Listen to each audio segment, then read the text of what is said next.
Bakit sila naiinggit?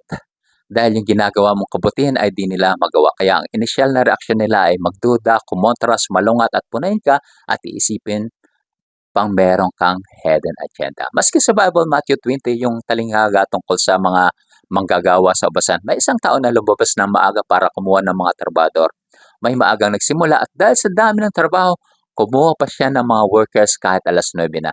Sumapit ang alas 12, alas 3 hanggang sa mag-aalas 5 na, kumuha pa rin siya ng mga trabador nang magbabayaran na. Eto na, pare-parehas lang sila ng bayad. Umalma ngayon yung mga naunang lumusong sa trabaho.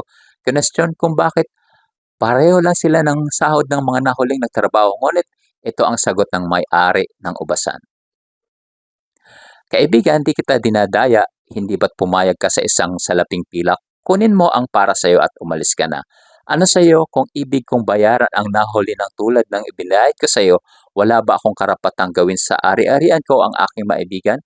Kayo ba ay naiinggit dahil ako'y nagmamagandang loob sa iba?